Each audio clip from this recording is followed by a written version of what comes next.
I never thought I'd be living in a stolen police vehicle, but here we are. Day 17 or maybe 18. I've lost count somewhere between Tuesday and whenever the hell today is. The SWAT truck sits in what used to be a parking garage off Meridian Street, 3rd floor, backed into a corner where I can see both ramps. The engine's off. Has been for 3 days now. I'm rationing the fuel like it's liquid gold because once this beast stops running, I'm done. Let me back up. My name is Thaddeus Krane, and I'm a locksmith. Was a locksmith. The irony isn't lost on me that I spent 15 years getting people into places they'd locked themselves out of, and now I'm locked inside this 6-ton fortress on wheels, too terrified to step outside for more than 5 minutes at a time. It started on a Thursday. I remember because Thursdays I always did the account books for my shop, Crane and Key, over on Sullivan Avenue. Small operation, just me and my apprentice Dinah, who called in sick that morning. She actually texted me, "Feel like death, boss. Staying home." The last text I ever got from her. I wonder if she made it. I wonder if anyone made it. The news broke around 10 a.m. I had the radio on, classic rock station, when they interrupted with an emergency broadcast. Aggressive flu-like illness spreading in the downtown hospital. People exhibiting extreme violence. Biting. The word they kept using was biting. Stay indoors, avoid contact. The usual bureaucratic calm before the storm nonsense. By noon, the screaming started outside. Real screaming, the kind that hits a pitch human voices shouldn't reach. I locked my shop door, pulled the security gate down, watched through the window as people ran past, then watched as other people, wrong people, moving wrong, chased them down. I've seen a lot in this city. Grew up in the rough part of Bridgeton, watched my neighborhood decline, saw things I'd rather forget.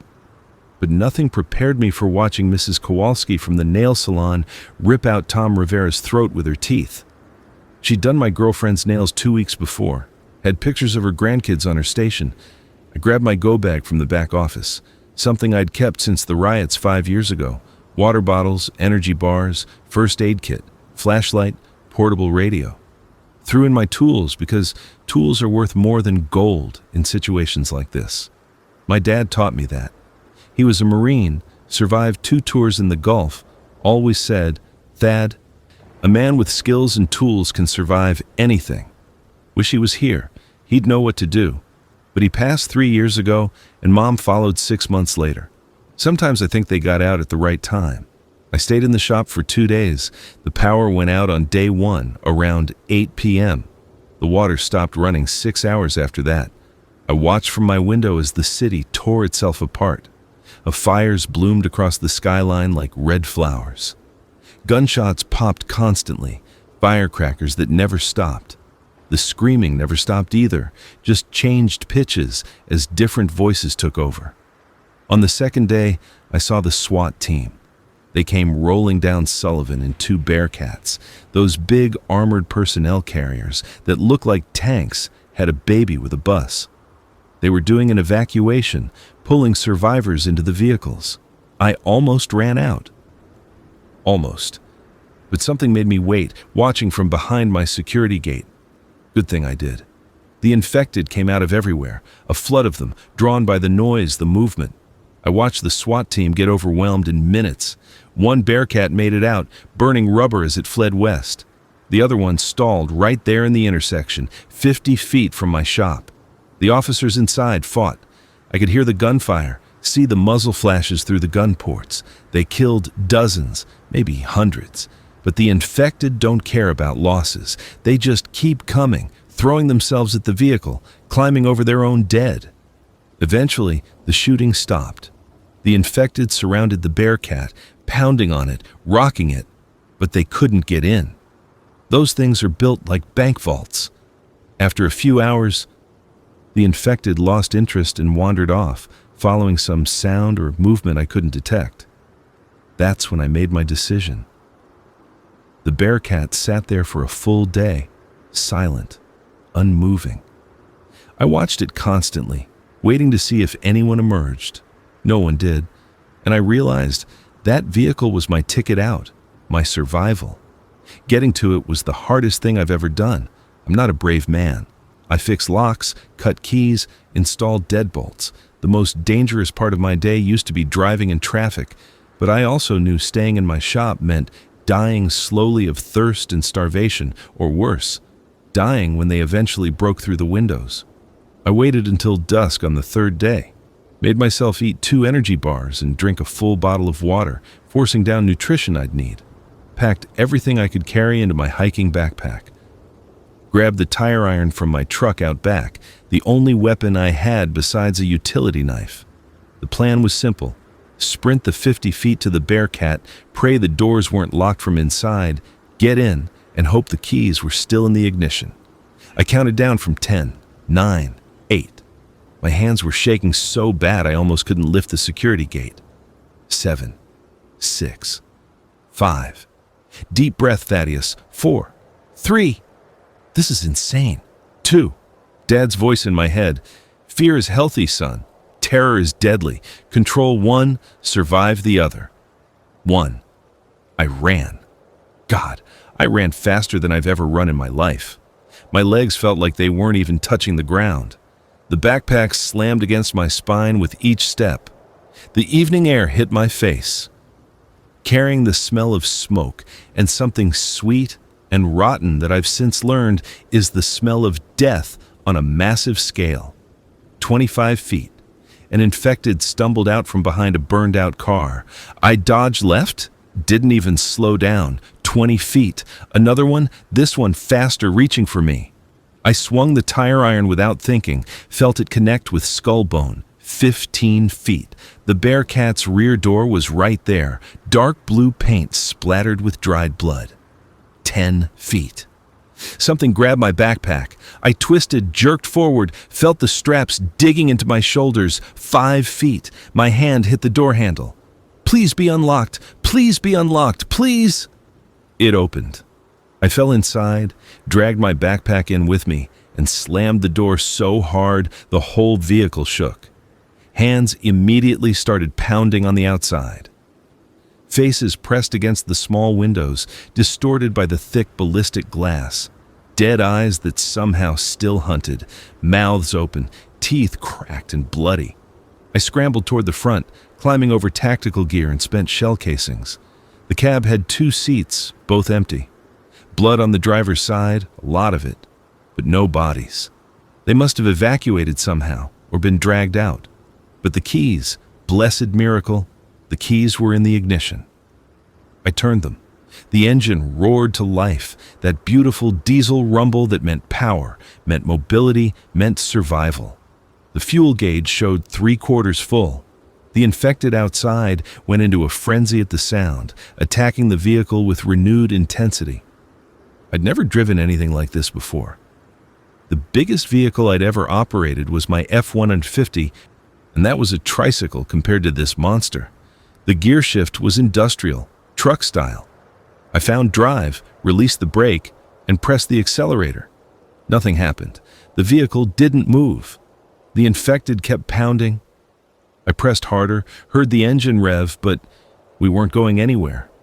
That's when I saw the wheel locks engaged, big metal boots on the front tires that the SWAT team must have deployed when they stopped. I sat there for 10 seconds, maybe 20, my mind completely blank with panic. Then, my training kicked in. Not combat training, locksmith training. Locks are just mechanisms. Every lock has a key, a bypass, a weakness. I needed to get those boots off the tires, which meant going outside. I searched the vehicle, found tactical vests, helmets, a medical kit, MREs, military meals that would last forever. Found weapons too, a shotgun with maybe 20 shells, 2 pistols with partial magazines, a rifle with no ammunition at all. Found bolt cutters in a storage compartment under the bench seat. Bolt cutters. Not ideal, but they might work on the wheel lock mechanisms. I'd installed similar locks for the city parking authority 3 years ago. I knew their weakness. The locking pin was hardened steel, but the housing was just aluminum. Cut through the housing, the pin falls out, boot comes off. I put on one of the tactical vests, found it was Kevlar, heavy but reassuring, strapped on a helmet. Took the bolt cutters and one of the pistols, a Glock 22. The magazine showed 8 rounds. I chambered 1. 9 shots total. Probably not enough, but better than the tire iron. The rear door had a small gun port, a sliding panel that opened to allow shooting from inside. I opened it, looked out, counted the infected immediately visible. 14.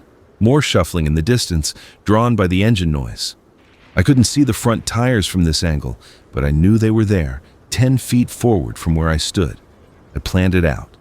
Open the door, sprint to the front driver's side, cut the wheel lock, sprint to the passenger side, cut that lock, get back inside.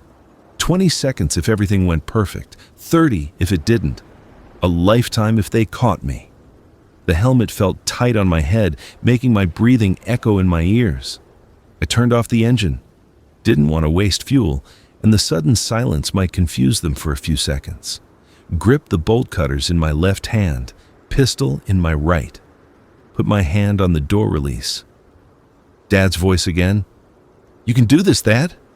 Just another job. Just another lock." I opened the door, and everything became noise and motion and adrenaline. The infected turned toward me instantly, no hesitation, pure predatory focus. I went left, toward the driver's side, because they were clustered more heavily on the right, and I needed every second. The wheel lock was industrial yellow, visible even in the dying light.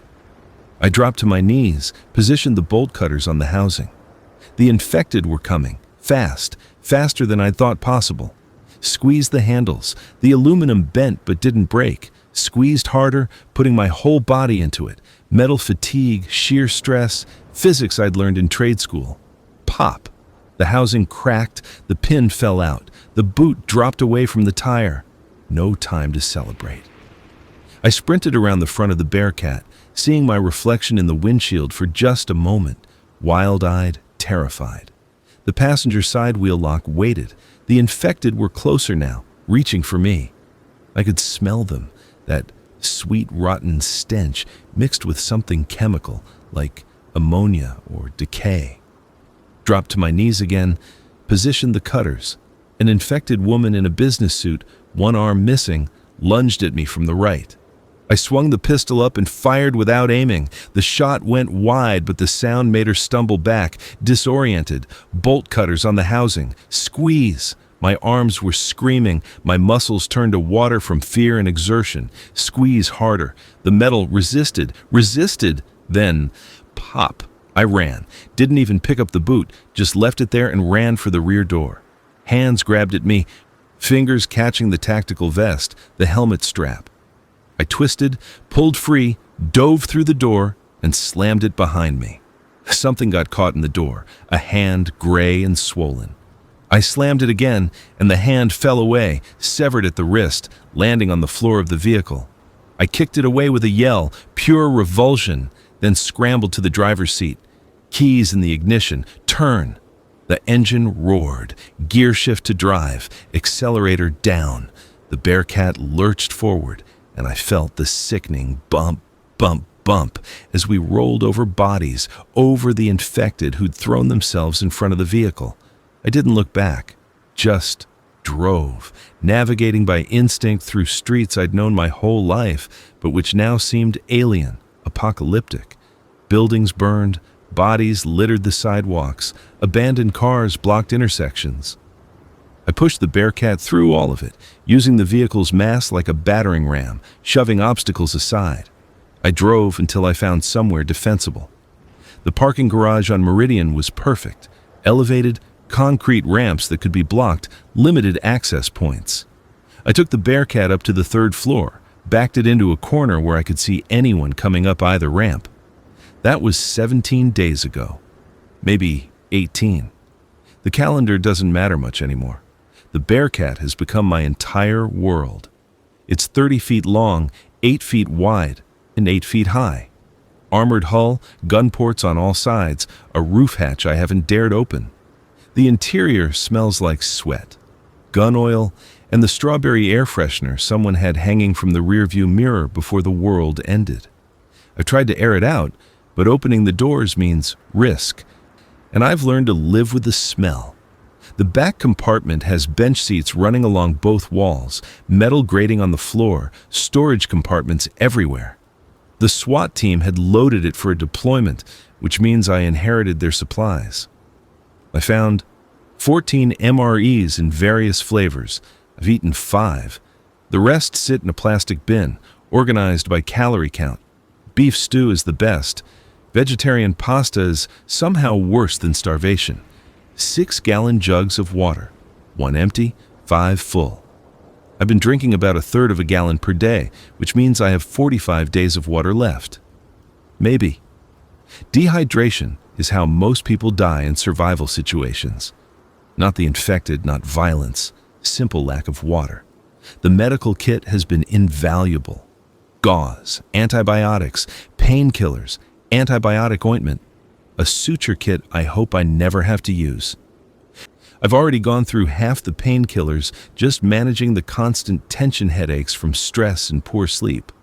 Tools, the bolt cutters I used on the wheel locks, a crowbar, a multi-tool, zip ties, duct tape, road flares, and a hand crank emergency radio that only picks up static now. Emergency blankets, glow sticks, batteries. Practical gear that the SWAT team had loaded for urban operations. Weapons. The shotgun with 18 shells left after I used 2 testing it in the garage. The Glock with 8 rounds. Another pistol, a Sig Sauer, with 11 rounds. The empty rifle I've repurposed as a club. Not much ammunition, so every shot has to count. I've set up a routine because routine is survival. Humans need structure. Without it, we fall apart. And I can't afford to fall apart. So 600 hours. Wake up. I sleep in the back on the bench seat, using the tactical vests as a pillow and the emergency blankets for warmth. The parking garage gets cold at night, and the Bearcat's insulation is minimal. I wake up stiff, aching, my neck twisted from sleeping on metal. May 6th. Physical check. Wiggle fingers and toes. Make sure I'm not injured, sick, or bitten. Check the vehicle for any signs of breach or damage. Look out the gun ports to see if any infected have wandered into the garage overnight. Usually there's a few, drawn by some instinct or random wandering. They don't seem to notice the Bearcat unless I make noise. 6:30. Breakfast. Half an MRE, heated using the chemical heater packs they come with. Hot food is a luxury I won't give up. It's psychological, not just nutritional. Hot food means civilization, means normalcy. I eat slowly, making it last, trying to taste every bite. 700. Water ration. 4 ounces exactly. I've marked the inside of a plastic water bottle with permanent marker from the truck's glove box. 4 ounces, 4 times a day. 16 ounces total. Below the recommended amount, but I'm not doing strenuous activity. Mostly I'm sitting, waiting, thinking. 800 to 1200. Watch and wait. This is the hardest part. The boredom. I scan the garage through the gun ports, watch the ramps, listen for any sounds. I've learned to distinguish between different types of infected movement. The shambling ones are slow, recent turns, still figuring out their new bodies. The runners are older, somehow more adapted, terrifying in their speed and focus. Both are deadly. I've also started exercises to stay sane. Mental math, reciting everything I can remember, addresses of every job I've worked, names of every client, the entire lineup of the 2019 Met season, because I'm a glutton for punishment. I sing songs in my head, full albums start to finish. Bruce Springsteen, mostly. Dad's music. 1200, lunch, quarter of an MRE, water ration. 1300, 1700, maintenance and planning. I check the Bearcat systems, though I'm no mechanic. The fuel gauge is my constant obsession. Still at half tank.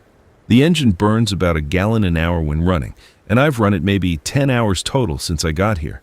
Charging the battery, moving the vehicle to different spots in the garage to avoid patterns, once to push a wrecked car out of my sightline on the lower ramp. I've also started keeping a journal on the backs of SWAT deployment forms I found in a clipboard. Writing this helps, makes it real. Makes me feel like someone might read it someday, might know what happened, Might remember that Thaddeus Krane survived as long as he could. 1700. Dinner. Half an MR eats water ration. 1800, 2000. Watch the sunset through the garage's open sides. The sky turns colors I've never seen before. Purples and oranges and reds so vivid they look painted. Pollution from the fires, probably. Particulates in the atmosphere catching the light. Beautiful and terrible. This is when the loneliness hits hardest. Think about Meredith, my girlfriend, ex-girlfriend, who broke up with me 2 months before the world ended. I think about calling her a jerk move at the time, but now I'm grateful she's not here suffering through this. I hope she made it somewhere safe. I hope anyone made it somewhere safe. 2000, final check of the perimeter, last water ration. 2100, try to sleep. Usually fail until midnight or later. The nightmares are worse than being awake. The food situation is my biggest problem. I've done the math too many times. 9 MREs left. Each MRE is about 1,100 calories. I'm eating approximately 1,000 calories per day, which is below survival baseline. At this rate, I have 9 days of food left. Maybe 12 if I cut back further, but then I'll be too weak to think clearly, to react if something happens. Need to scavenge, but scavenging means leaving the Bearcat, and leaving means exposure, risk, probable death. I've scouted from the gun ports. The parking garage connects to a shopping complex that's been thoroughly looted. I can see a pharmacy with its windows smashed, a convenience store that's burned out, a restaurant with tables and chairs scattered across the sidewalk like toys. There's probably nothing left in any of them. But there's an office building across the street, 12 stories, glass and steel. The ground floor looks intact. People worked there, which means people stored food there. Desk snacks, vending machines, a break room fridge, maybe even a cafeteria. I've been watching that building for 3 days, working up the courage. The infected don't seem to go inside. Something about enclosed spaces deters them, or maybe they're drawn to open areas where there's more chance of finding prey. I've seen maybe 5 infected near the building's entrance in 3 days. Manageable numbers. Yesterday, I made my decision. Tomorrow, today, now, since it's past midnight, I'm going to try. I have to.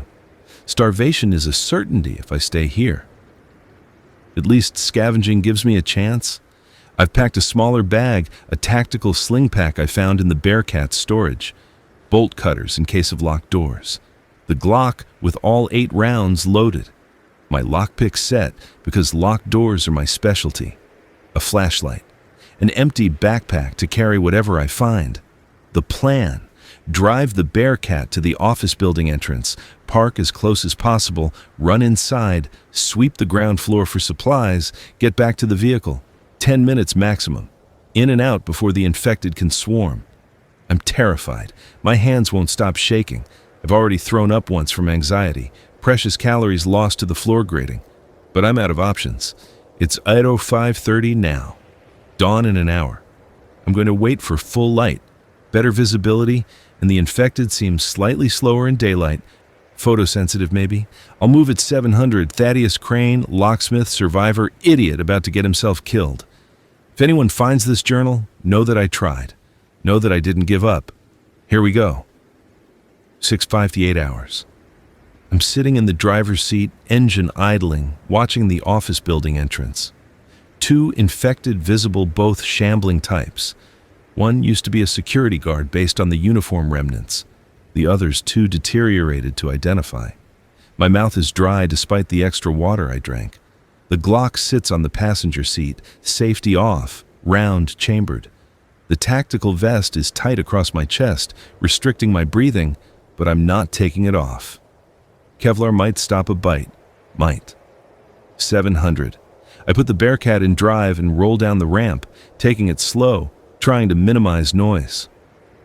The vehicle's diesel engine is quiet for its size, but it's not silent. The infected notice immediately, turning toward the sound. Their heads track the movement with predatory precision. I navigate around abandoned cars, broken glass crunching under the massive tires.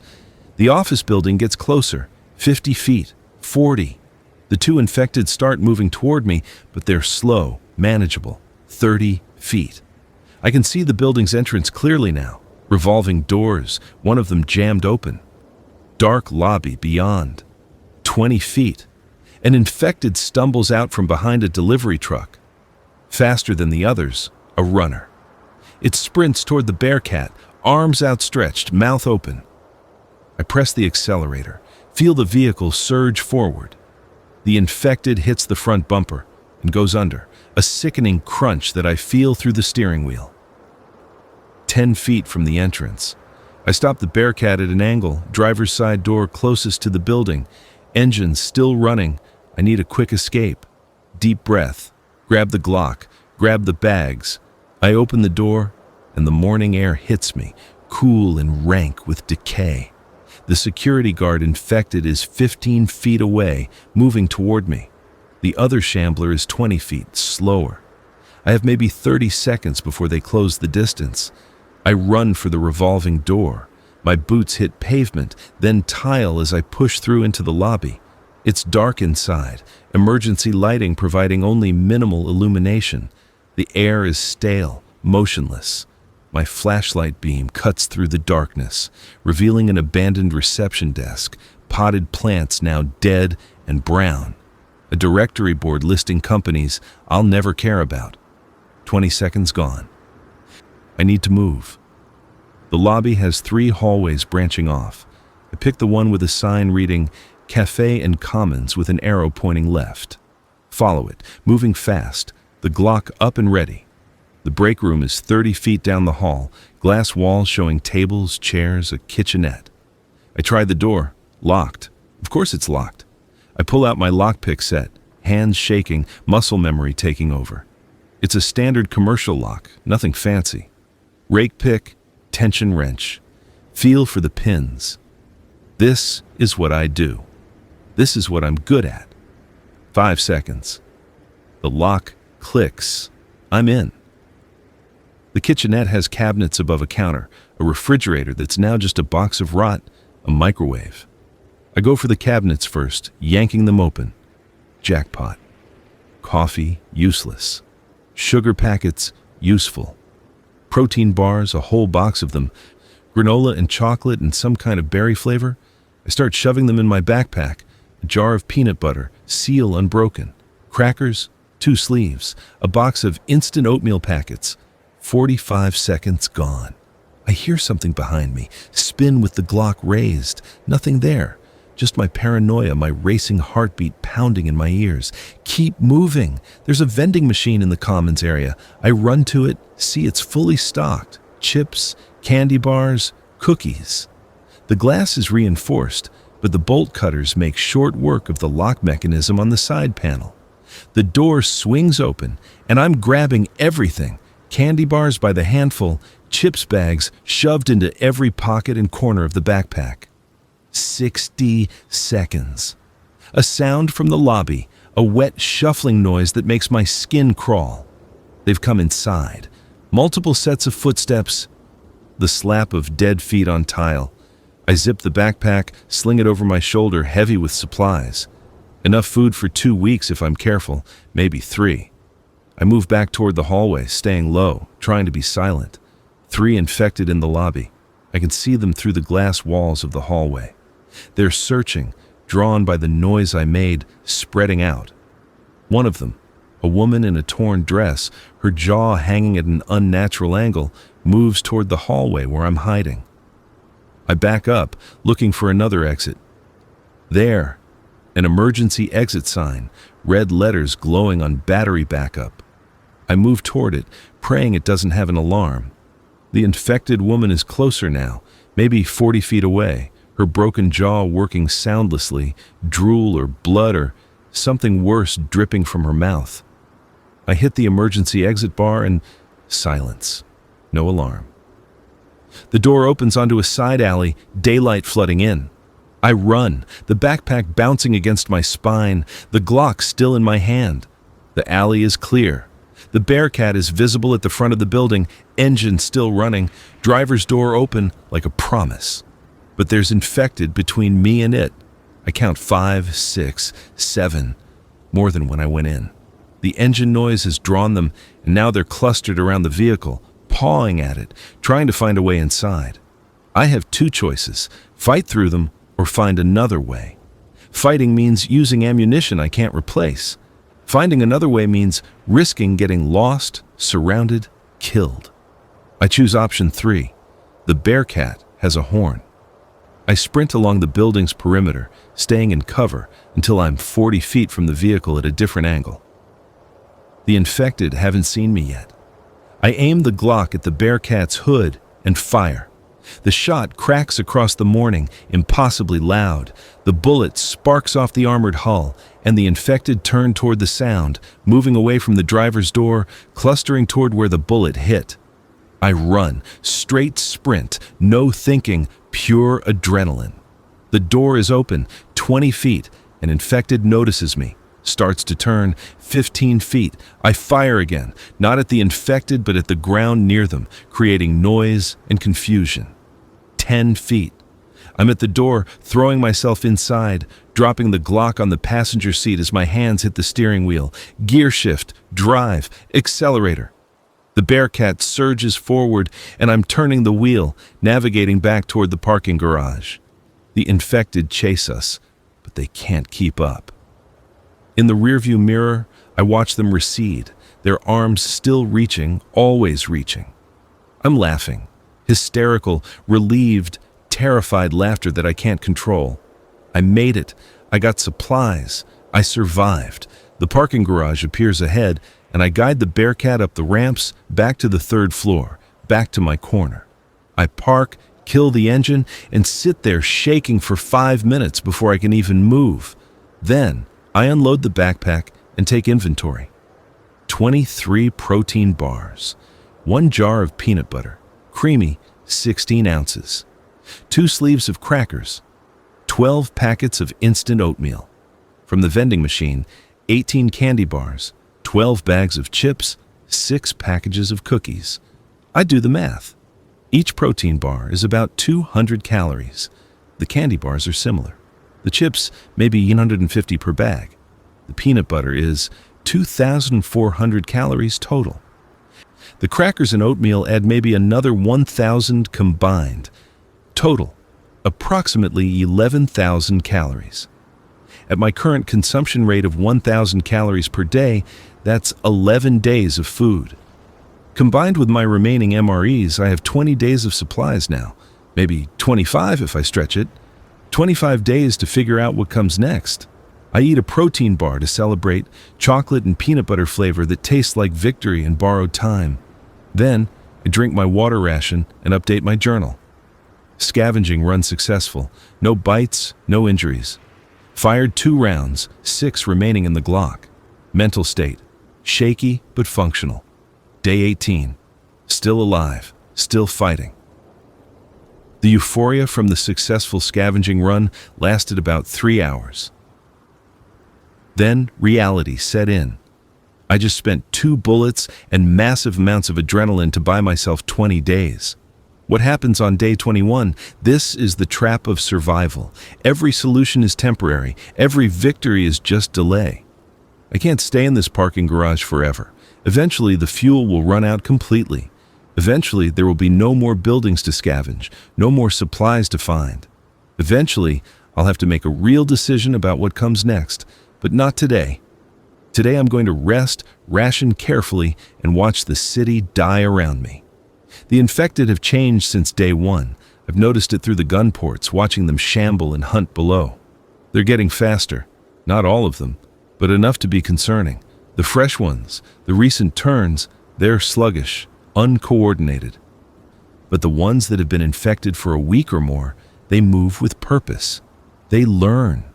I watched one yesterday work its way through a car door, not by breaking the window, but by finding the handle, pulling it, figuring out the mechanism. It took 15 minutes, but it got the door open. That level of problem solving is terrifying. It means they're not just mindless corpses. Some part of their brain is still functioning, adapting, evolving. Or maybe I'm seeing patterns that aren't there. Maybe it was muscle memory, the infected person remembering how to open a car door from when they were alive. Maybe I'm overthinking because overthinking is all I have to do. The isolation is harder than the hunger. Humans aren't built for this level of solitude. We're social creatures, pack animals who need interaction and connection. I find myself talking out loud just to hear a human voice, even if it's my own.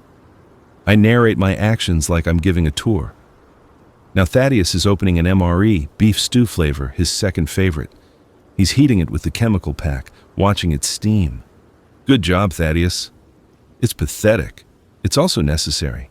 The silence will drive me crazy faster than the infected will kill me. I think about Dinah a lot. My apprentice, 23 years old, smart as hell, faster at picking locks than I was at her age. She wanted to take over the business eventually, had plans to expand into security systems and smart locks. We talked about it over coffee the week before everything collapsed. She'd been excited, her whole life ahead of her. That feel like death text haunts me. Was she already infected when she sent it? Did she turn in her apartment alone, scared, in pain? Or did she survive, find safety somewhere, maybe with her family in Vermont? I hope it was Vermont. I hope she made it. My family is easier to think about because they're already gone. Mom and Dad, both buried in Greenwood Cemetery on the east side. My sister Rochelle moved to Australia 8 years ago, married a guy named Simon, had 2 kids I've only seen in photos. Australia seemed so far away when the world was normal. Now it might as well be Mars. I wonder if the infection spread there, if the whole world is like this, or if it was contained to just the United States, just this region, just this city. The radio doesn't tell me anything. I crank the emergency radio every few hours, scanning through frequencies, hearing only static. Sometimes I think I catch fragments of voices. Emergency broadcasts, but they fade before I can make out words. Once, 2 days ago, I heard music. Classical, orchestral, beautiful. It played for 30 seconds and then cut to static.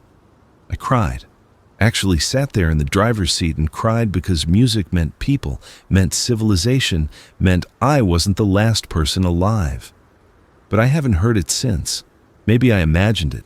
Maybe it was a recording, an automated system playing to no one. Maybe hope is more dangerous than despair. Day 22. The fuel gauge is at a quarter tank. I've been so careful running the engine only when absolutely necessary, but it's still dropping. Physics doesn't care about my survival needs. Combustion engines burn fuel. Eventually, the fuel runs out.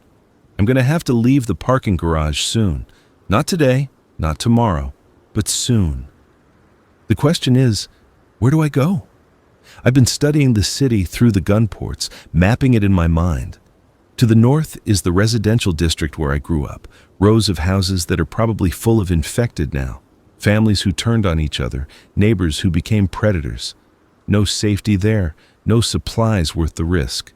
To the south is the industrial zone, warehouses and factories.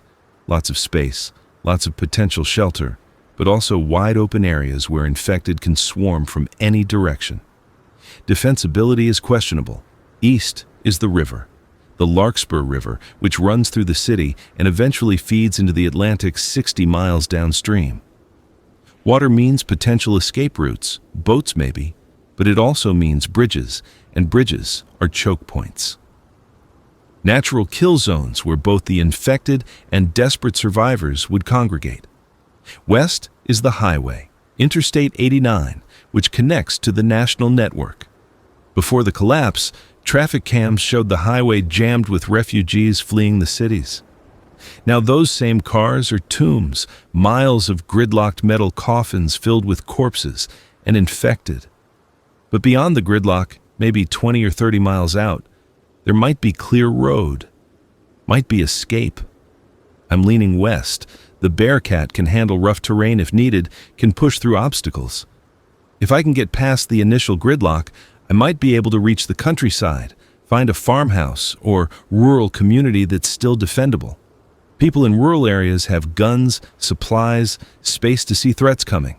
It's my best chance. But it's still a suicide run. The highway means exposure. means noise, means drawing every infected in a 5-mile radius. And once I leave the parking garage, I can't come back. This corner on the 3rd floor has been my fortress, my sanctuary. Leaving it means giving up the only safety I've known in 3 weeks. I'm not ready yet. I need more time to plan, to prepare, to work up the courage. Instead, I'm going to do another scavenging run. There's an auto parts store 2 blocks from here. If I can get there, I might find fuel additives, oil, maybe even a gas can with fuel inside. Anything to extend the Bearcat's range. I'm also going to look for weapons. The auto parts store is next to a sporting goods shop that might have ammunition, knives, maybe even firearms if I'm lucky. 6 rounds in the Glock isn't enough for a highway run. I need more firepower. Tomorrow morning, 700 hours. I'll make the run then, when I'm fresh, when the daylight is full. Tonight, I'm going to eat a full MRE, all 1,100 calories, and try to sleep without nightmares. I'm going to remember what it felt like to be safe, to live in a world where the dead stayed dead, and the biggest worry in my life was whether I'd locked the shop door. I miss that world so much, it physically hurts. But missing it won't bring it back. Survival is forward motion, always forward, never back. Thaddeus Krane, day 22, still breathing, still fighting. 06:45 hours. I'm geared up, ready to go. Tactical vest, helmet, both pistols, the Glock with 6 rounds and the Sig Sauer with 11. I've loaded both, chambered rounds, checked the safeties 3 times. The bolt cutters are strapped to my back, flashlight in my pocket. Empty backpack folded in the sling pack. The auto parts store is visible from the 3rd floor, 2 blocks north. The sporting goods store is adjacent, sharing a parking lot. From here, I can see the storefronts. Both have been looted, windows broken, but maybe there's something left inside. Looters in the early days would have gone for food and water first. Auto parts and ammunition might have been lower priority. I start the engine, listen to it rumble to life. The fuel gauge mocks me. Quarter tank, maybe 60 miles of range if I'm lucky. Every mile I drive for scavenging is a mile I can't drive to escape. But without supplies, I won't survive long enough to escape anyway.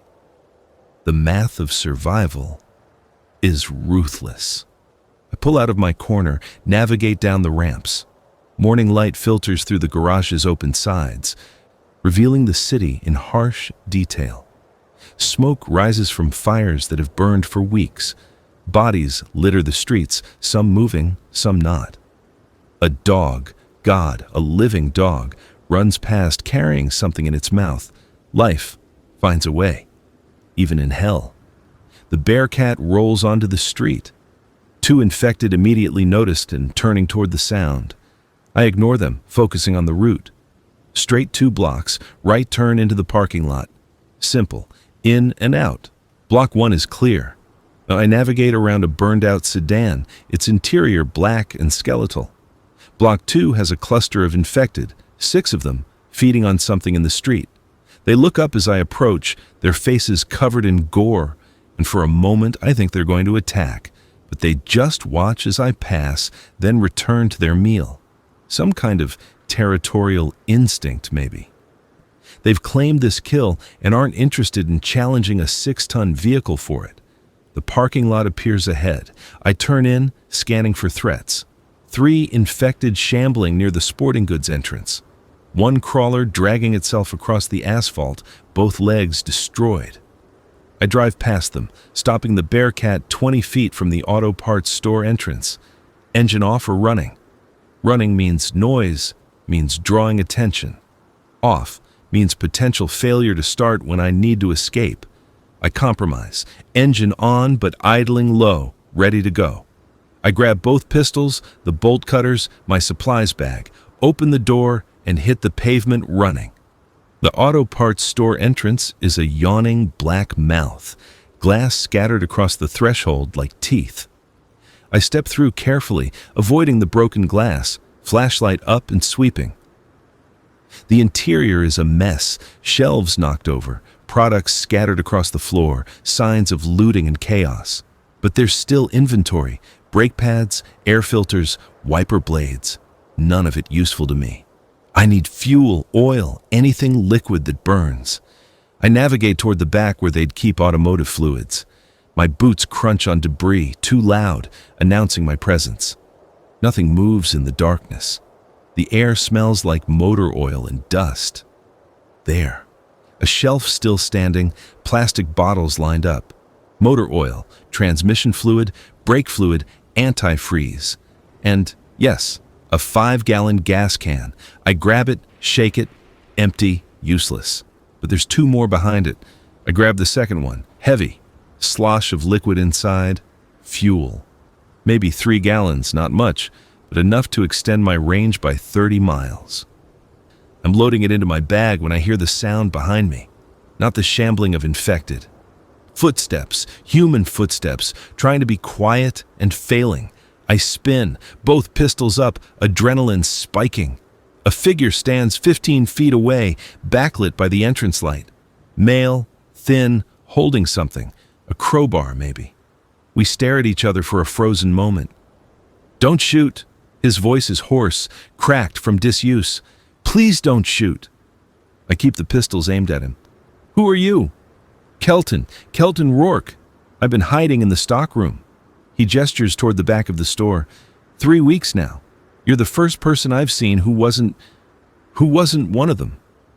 He's young, maybe mid-20s, with a scraggly beard and wild eyes. His clothes are filthy, torn. He looks half-starved, desperate, dangerous. "You alone?" I ask. "Yeah, completely alone." His voice breaks on the word. "I thought I was the only one left. I thought everyone was gone." I lower the pistols slightly but don't holster them. There are more of us. Not many. But we're out there. Where? Where are the others? He steps forward eagerly and I raise the pistols again. "Stop! Don't come closer!" He freezes. "I'm not infected, I swear. I need help. I have no food left, no water. I've been drinking from the toilet tank in the bathroom." The desperation in his voice sounds genuine. But desperation makes people do terrible things. I've heard stories, radio broadcasts in the early days before the grid collapsed, about survivors attacking each other for supplies, forming gangs, becoming predators worse than the infected. "I can't help you," I say. "I barely have enough for myself. Please." He's begging now, and I hate it. "I can be useful. I know how to fix engines. I was a mechanic before all this. Your truck out there. I could maintain it, keep it running. Please, I'll do anything." A mechanic. The Bearcat's engine is a mystery to me.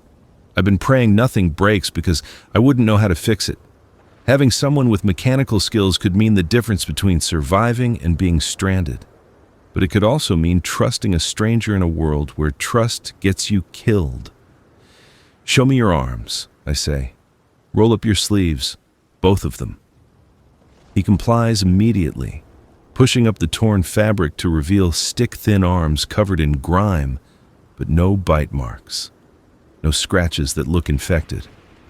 "Turn around, lift your shirt." He turns, pulls up his shirt.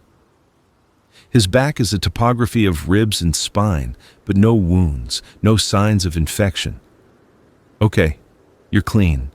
I lower the pistols but keep them in my hands. "Here's the deal. You can come with me, but you ride in the back of the vehicle. You don't touch anything, don't try anything. We get somewhere safe, we talk about this arrangement. You make one wrong move, I shoot you. Understood?" "Understood. Yes, thank you." He's crying now, tears cutting tracks through the dirt on his face. "Thank you so much.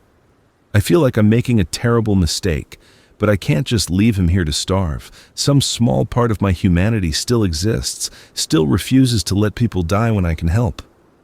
"There's a sporting goods store next door," I say. "We're going to check it for ammunition and supplies, then we leave. You stay behind me, you do what I say, and maybe we both survive this. Got it?" "Got it." We move toward the entrance together, an uneasy alliance forged in desperation and need. The Bearcat sits where I left it, engine still idling, a small miracle in a world of horrors. The three infected near the sporting goods store have noticed us now, moving slowly toward the auto parts entrance. "Run," I tell Kelton. "Straight to the vehicle. Back door, left side."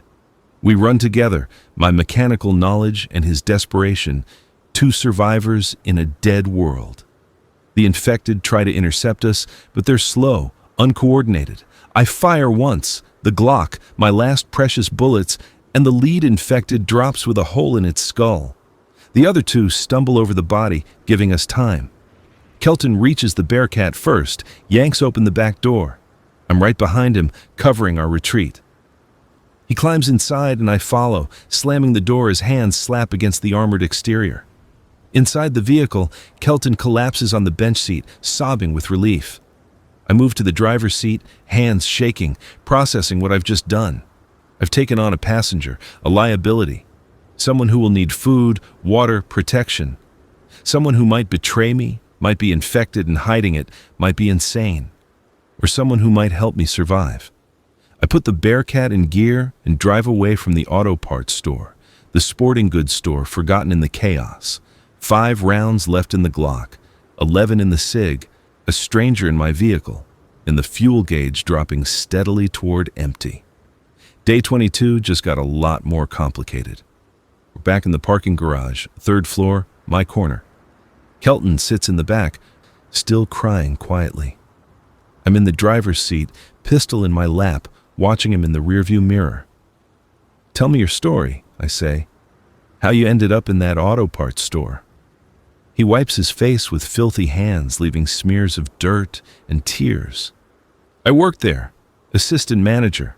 When the outbreak started, I was doing inventory in the stockroom, heard the screaming outside, locked myself in, stayed there for 3 days before I even knew what was happening. You had supplies?" "Some.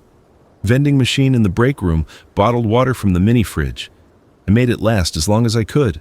When it ran out, I started doing what you saw. Toilet water. I knew it would kill me eventually, but slower than starvation." His story has the ring of truth. The details are too specific, too pathetic to be fabricated. But I've been wrong before. "You said you're a mechanic." "Yeah, I know engines. Cars mostly, but I can work on trucks. That vehicle you've got, it's a Lenco Bearcat, right? I've seen them before when the SWAT team would come by for service. They're tough, but they need maintenance. When's the last time you checked the oil?" I stare at him. I haven't. He laughs, bitter and tired. "You've been running a 6-ton armored vehicle without checking the oil? Man, you're lucky it hasn't seized up. These engines burn oil like crazy, especially under stress. You could have destroyed it without knowing." The realization hits me like cold water. I've been so focused on fuel that I completely ignored basic maintenance. The Bearcat could have died at any moment, leaving me stranded, and I wouldn't have known why. "Can you check it now?" I ask. "If you've got oil, yeah, and some tools. It's not hard, just time-consuming." I gesture to the storage compartments. "There's tools in the back. Oil, too. I just scavenged some from your store. Help yourself." He moves to the storage area, rummaging through the supplies with the efficiency of someone who knows what they're looking for. He finds a wrench set, the motor oil I grabbed, some rags. Then he opens the rear door. I tense, hand on the Glock, and slides under the Bearcat. For 20 minutes, he works in silence. I watch the ramps, scanning for infected, listening to the metallic sounds of maintenance. It's surreal, this moment of normalcy in the apocalypse. 2 guys working on a vehicle like it's just another day. Finally, Kelton slides back out, covered in fresh oil stains. "You were down 2 quarts. The oil filter is shot, should be replaced, but it'll hold for now. I topped it off with the oil you found. Should be good for another 1,000 miles if you don't push it hard." Relief floods through me. "Thank you. Thank you for not leaving me to die." He sits on the bumper, exhausted. "What's the plan now? Are we staying here?" I consider the question. With 2 people, the supply situation just got tighter. The food I scavenged will last half as long, but I also have someone with skills, knowledge I desperately need. We're leaving, I decide. Tomorrow, maybe the day after. I'm heading west, trying to reach the countryside. The city is dead. Our best chance is finding somewhere rural, defensible. Kelton nods slowly. The highway is probably jammed. Everyone would have had the same idea, get out of the city. I know. But the Bearcat can handle rough terrain if we need to go off-road. And once we're past the initial gridlock, the highway should clear up. Should. He says the word with heavy emphasis. That's a lot of hope riding on should. You have a better idea? He's quiet for a long moment, then the rail yard. East side of the city near the river. Freight trains, cargo containers, maintenance facilities. If we could find a working locomotive, we could follow the tracks out of the city. Trains don't care about gridlock. I stare at him. Do you know how to operate a train? No. But I can figure out engines. And train controls can't be that complicated. They've been using them for 100 years. It's worth considering. It's insane. It's also brilliant. The tracks would bypass all the highway gridlock, lead directly out of the city through routes that infected couldn't easily block. If we could get a train running... How far is the rail yard? I ask. 3 miles, maybe 4. Mostly industrial area, so lower population density. Fewer infected, hopefully. The fuel gauge still reads quarter tank. 3 miles there, 3 miles back if it doesn't work out. I'd still have enough fuel for a highway attempt. We'll scout it tomorrow, I say. No commitments, just reconnaissance. See if it's even feasible. Kelton's face lights up with something I haven't seen in weeks. Hope. Really? You're actually considering it? I'm considering everything that keeps us alive. But right now, we need to eat and rest. You hungry? Starving. I pull out 2 protein bars, hand him one. He tears into it like a wild animal, barely chewing before swallowing. I eat mine slower, savoring it, doing the math in my head. With 2 people, I have maybe 12 days of food left. 12 days to find more supplies, reach safety, or die trying. We eat in silence as the sun sets over the dead city, painting the sky in those impossible colors. 2 strangers in an armored vehicle planning impossible escapes, surviving one day at a time. This is the new world. This is all there is. Day 23.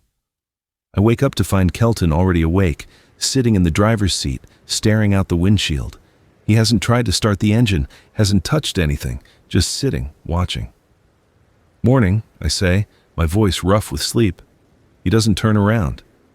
There's more of them out there, the infected. I've been counting. 23 visible from here, and that's just what I can see. How many do you think are in the city total? I move to the passenger seat, look out at the street below. He's right. The infected have increased in numbers, or maybe they're just concentrating in this area.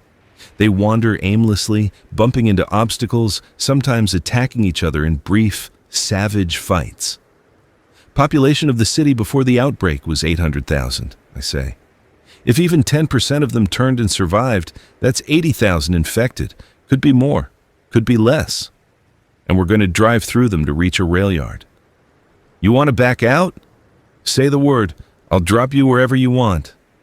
He finally turns to look at me. No, I'm in. I needed to say it out loud, how crazy this is. How we're probably going to die. Probably, I agree. But what else are we going to do? Stay here until the food runs out? Until the infected figure out how to get up here? We're dead anyway if we don't try. He nods, accepting this. Then let's do it. Let's go see if we can steal a train. We eat a quick breakfast, half a protein bar each, water from the dwindling supply. I've started marking the water jugs with dates, tracking consumption. We're drinking more with 2 people, obviously, but it's still manageable. For now. 0800 hours. I start the engine, listen to it purr smoothly. Kelton's maintenance work has made a difference. I can hear it in the rhythm, feel it in the reduced vibration. Professional competence is worth more than gold. Route? I ask. Kelton pulls out a paper map he found in the glove box. spreads it across the dashboard. Main Street east to Industrial Boulevard. Follows the river most of the way. Wider roads, fewer buildings, better visibility. We might be able to avoid the worst concentrations. Might is the best we've got. I guide the Bearcat down the ramps, emerging onto the street. The infected notice immediately, turning toward us like flowers toward the sun. But they can't hurt us inside this metal fortress. I press the accelerator, and we roll forward into the dead city. Main Street is a horror show. Bodies everywhere. Some infected, some truly dead, all contributing to the overwhelming stench that seeps even through the Bearcat's filtered air system. I navigate around the worst of it, but sometimes there's no avoiding the wet crunch of tires over flesh. Kelton turns green, looks away. I don't think I'll ever get used to that sound.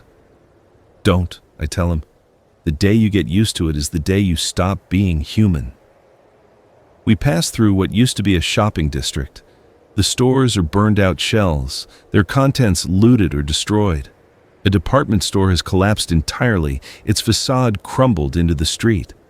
A coffee shop I used to visit every Wednesday morning is now just scorched brick and broken furniture. I don't let myself think about the barista who knew my order by heart, who always had a smile and a terrible joke. Don't think about whether she made it, whether she's one of the shambling things in the street, whether she died scared and alone. Forward, always forward.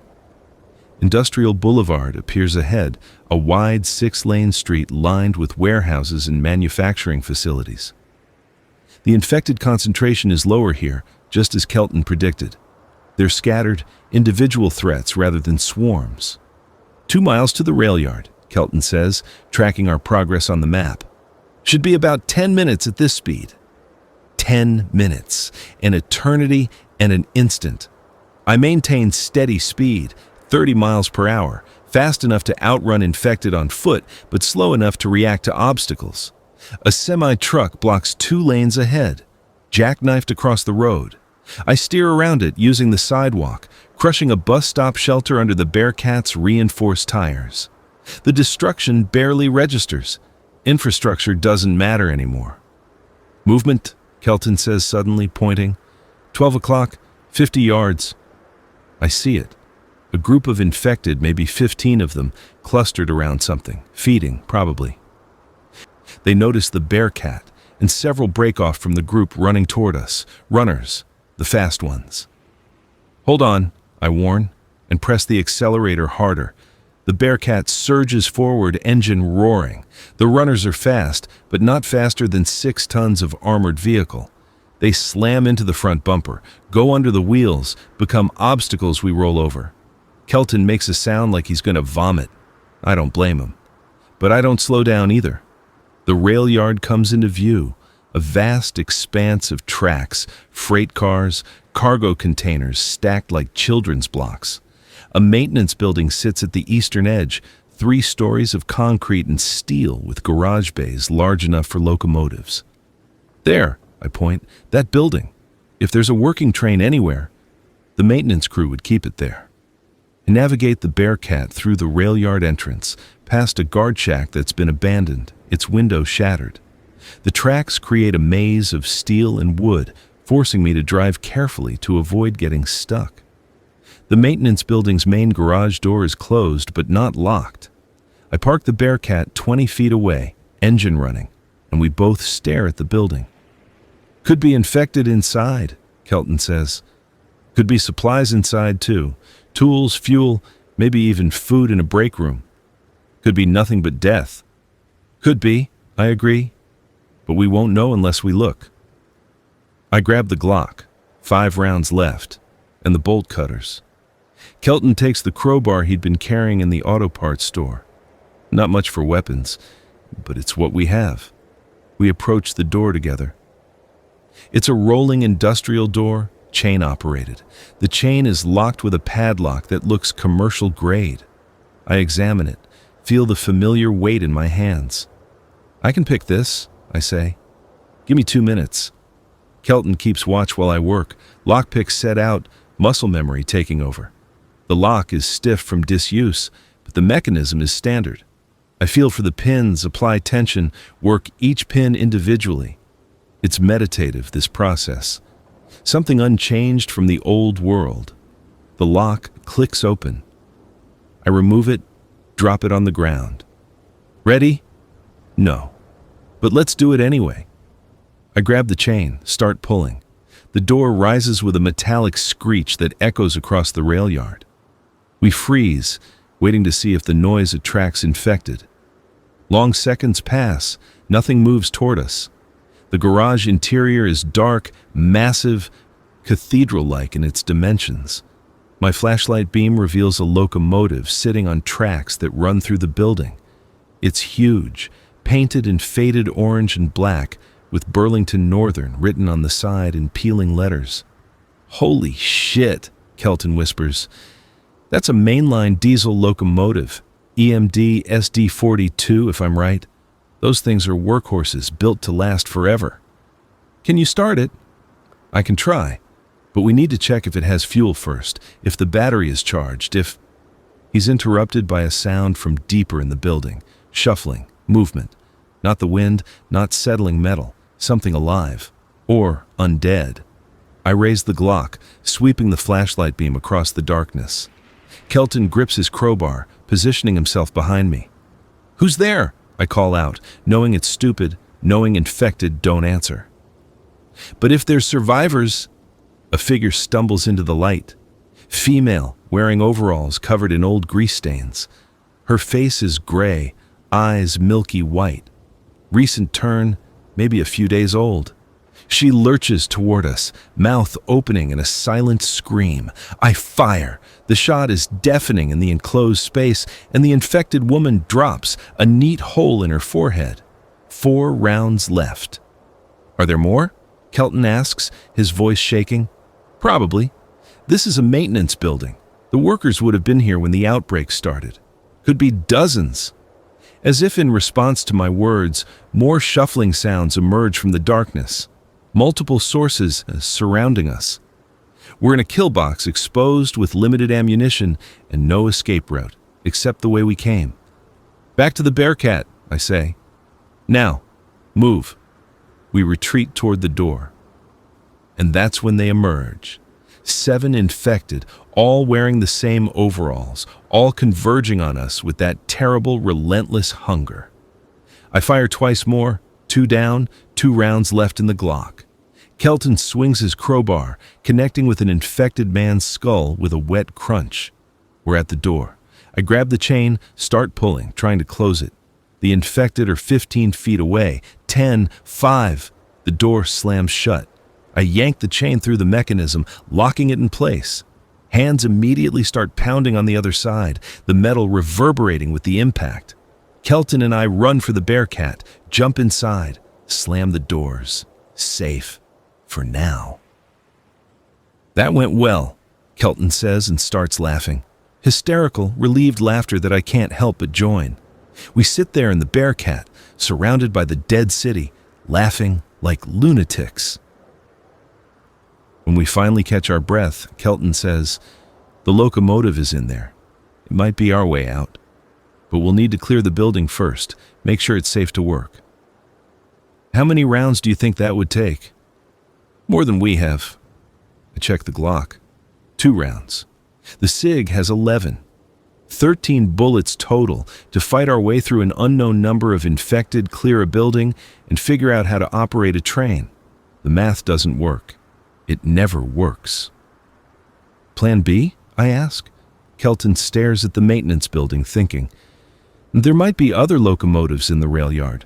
Freight cars sometimes have their own power units, or we could check the switching station, see if there's anything there. Or we could go back to the highway plan, drive west until we run out of fuel or find safety." He's quiet for a long time. Then, "I think we should go back to the parking garage, regroup. We're low on ammunition, low on supplies. We're making decisions from desperation, and that's how people die. We need to think this through, plan properly." He's right. The scavenging run was rushed. The rail yard idea was desperation. We're reacting instead of planning, and that's a good way to end up dead. "Okay," I agree. Back to the garage. We inventory what we have, figure out what we need, and make a real plan. No more flying blind. I start the engine and navigate back through the rail yard, past the maintenance building where infected hands still pound against the door. The drive back to the parking garage is tense, but uneventful. We see infected, but they're scattered, easy to avoid. The third-floor corner has never looked so welcoming. I park the Bearcat, kill the engine, and we sit in silence for a moment. Day 23, I say. Still alive, still trying. Still alive, Kelton echoes. That's something. It is something.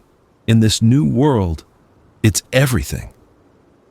We spend the rest of day 23 taking inventory, making lists, planning like our lives depend on it, because they do.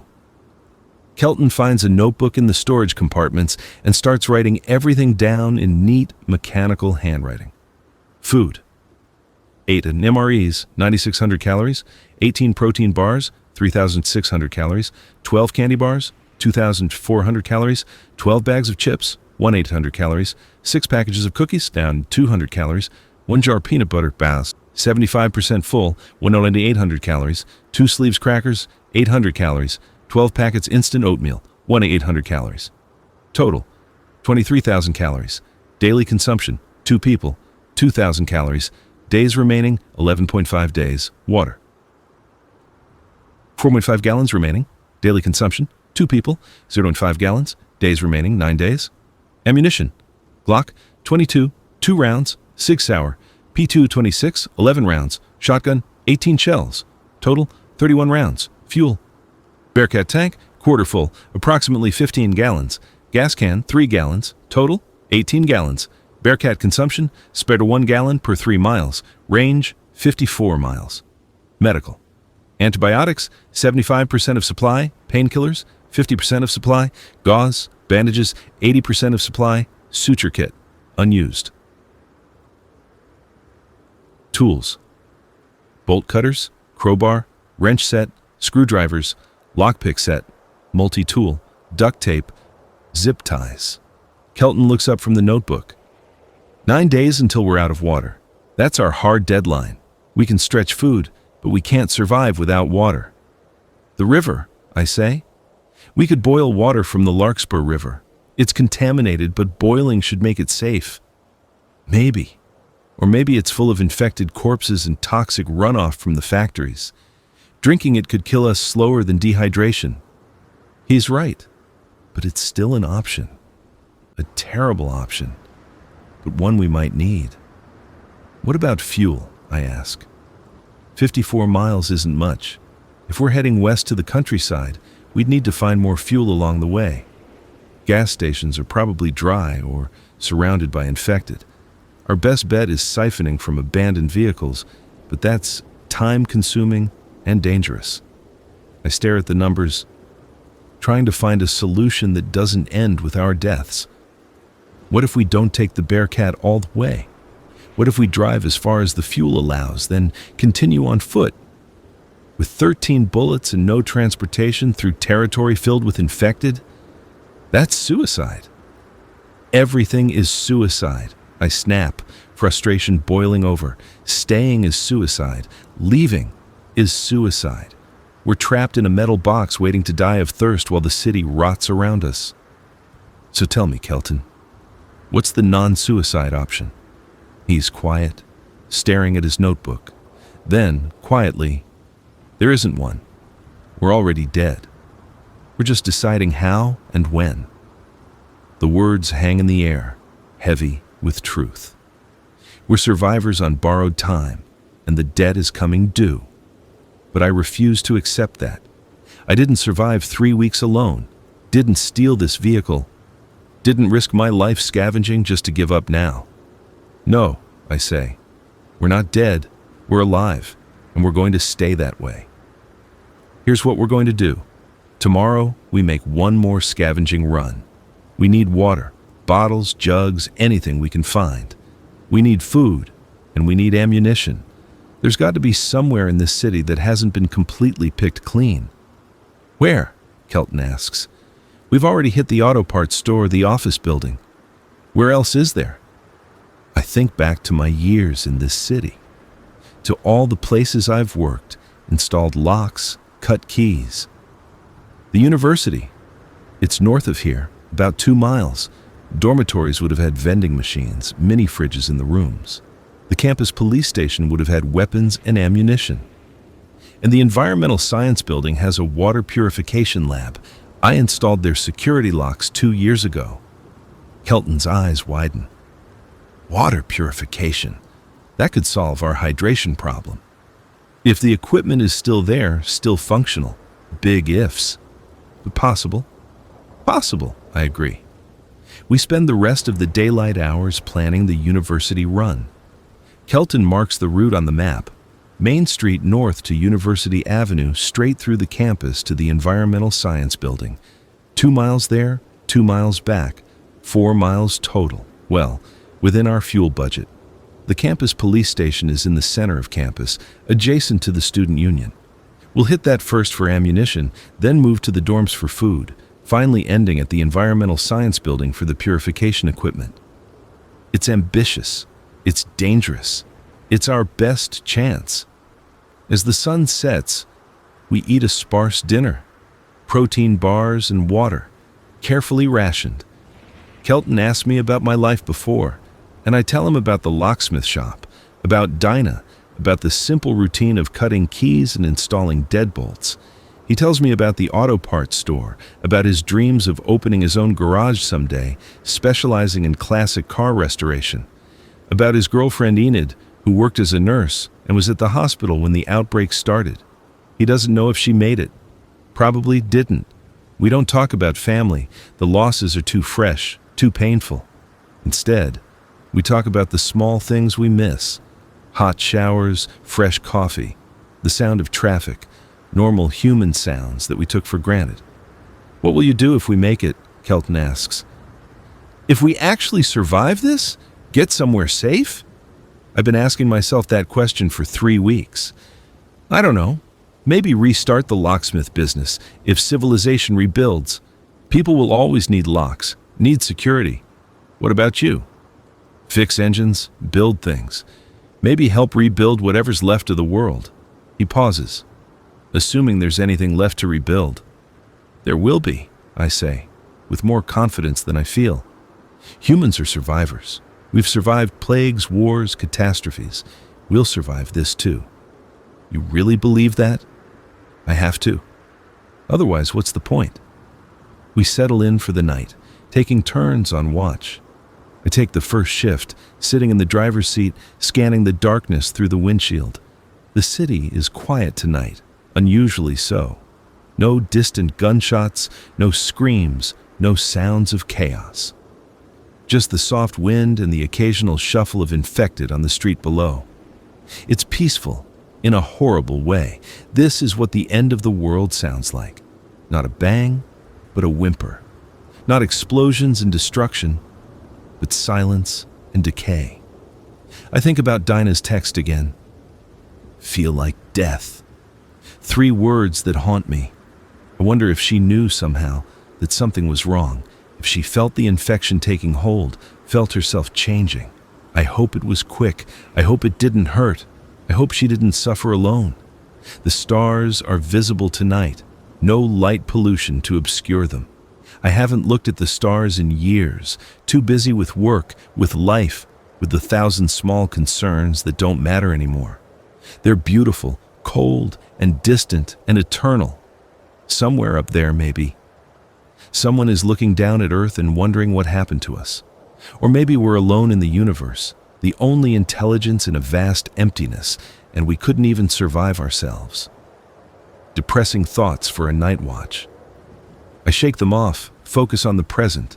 Movement on the lower ramp, 2 infected, shuffling aimlessly.